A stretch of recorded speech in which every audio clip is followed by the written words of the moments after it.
Before you write a relationship, you need at least two characters. Let's say one of them is your protagonist. You should have a backstory, personality, fears, goals, but you already knew that. Now let's add another character. Let's say their best friend. You'll give them a personality trait and a catchphrase, and that's it, right? They're not the main character. You don't have to go too much in depth about them. Right? Wrong. Well, you should give your protagonist special attention and effort, but that doesn't mean you can neglect all the others. This is how you doom your characters' relationships from the start. If your supporting cast is made from cardboard cutouts, it's going to be very difficult to get your audience to care about them, and it will feel like the only character that matters is your protagonist. So, first step. If this character is important to the story and or to the protagonist, they should be important for you too as a writer. Develop them, at least enough for your audience to get a grasp of who they are as a person, outside of their relationship with the protagonist. They're not just Bob, the best friend. He's Bob, the guy who's studying to be a lawyer, but deep down wants to be a musician, and even has his own band. The protagonist has nothing to do with this band, but Bob's life doesn't revolve around the protagonist, and that's the point. It all boils down to, if you have two characters that are individually interesting and fleshed out, it will be much easier to write an engaging relationship between them. So, understand both of the characters on their own. Give them motivations, passions, fears, and everything you need to make them entertaining on their own. And only then it's time to bring them together. Alright, they're best friends. And what else is there to determine? A lot. Just a label by itself does nothing to create interest. Friends, brothers, enemies, this is just the first step. It becomes engaging when you add specificity, what is their very specific dynamic. You could already have a dynamic in mind, and then mold your characters to fit it. Like wanting to create a foil for your protagonist. So you design a character specifically for that role, giving them opposite traits. But more often than not, you'll probably do the other way around. You have these two characters and you want them to be best friends or enemies or anything else. So what can you do to make this relationship interesting and believable? You should look for points of convergence and divergence between them. What are their similarities? Either in personality, backstory, values, interests. This can be used as a point of connection between them. Like, for example, if they were both bullied during high school, sharing that experience with each other may create trust between them as they both know what the other has been through. But similarities can also lead to conflict, like having two characters that love making jokes, and when they're together, they are competing to see who's the funniest, fighting for everyone's attention, and creating resentment towards each other in the process. Anyway, in most cases, you have to have something in common with the person for you to create a connection with them, or else what are you even going to talk about?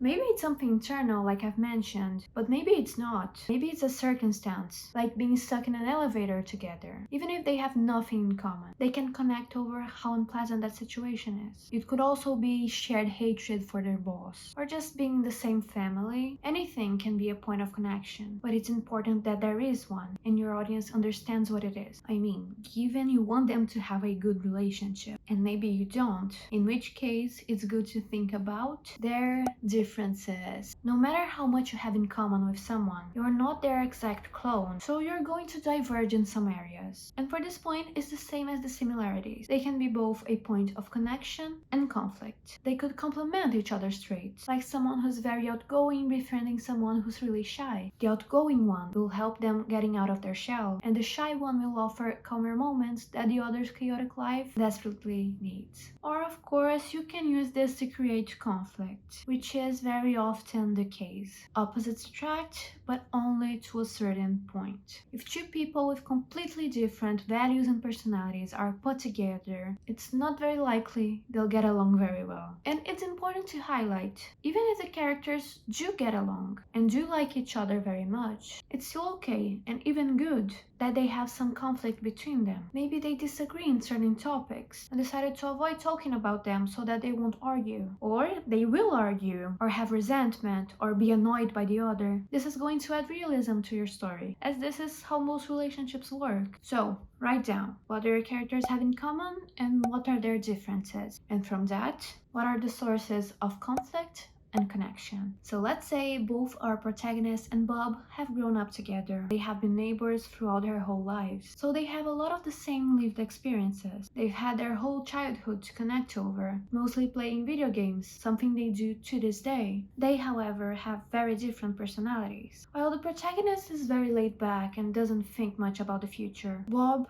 is anxious and needs to plan everything thoroughly, and this makes them fight sometimes, as the protagonist will want to change their plans on the spot, throwing Bob on a loop, which he does not appreciate. Now, something else you should consider. What are these characters getting from this relationship? How does it benefit them? And I don't mean it in a way of like, oh, they're only their friend for the money, although that's a possibility. It could be that they enjoy each other's company. That's reason enough, but there is a reason. Then you have to consider, what do they like about the other? What does your character admire in their friend? Write those down. In the other hand, what do they dislike about them? Maybe they love their friend to pieces, but they can't stand how passive-aggressive they are when they're angry. It's virtually impossible to love everything about someone. So even in good relationships, think about what these characters don't appreciate about each other. And for bad relationships, that's especially important. Understand where this hatred these characters have for each other comes from, so that it doesn't feel arbitrary. So going back to Bob, he may really admire how the protagonist is always calm, even when they're under pressure, which helps in his own anxiety a lot of the time. What they don't like, however, is how reckless they are and how they always make dumb decisions because they didn't stop to think about it for even a second. But above all, he's their best friend, so when they need to cry about the consequences of their actions, Bob is there. Now let's move away from how these characters feel about each other and look at their dynamic together. Think about how they are different with this particular person, which parts of their personality are enhanced and which ones are minimized. Ideally, your character should be a slightly different person with everyone, but most of the times this is not doable from a writing standpoint. So choose characters that are important to them in some way and determine how they are going to change for them. For example, they could be especially careful with their friend that they know is sensitive, being sweeter than they are normally. So write down which traits are going to be exaggerated and which ones are going to be minimized for both of them. The protagonist knows how uptight Bob is, so they hold back a little in their recklessness around him. But not only that, because they have known each other for their whole lives, the protagonist is much more vulnerable with him than they are with anyone else, being the only person they are comfortable crying in front of. Relationships should also change with time. You should use both the backstory and the plot itself to create situations that will allow the relationships to develop, both in positive or negative ways. You can show them bonding through hardships, building trust, breaking that trust, and then regaining it.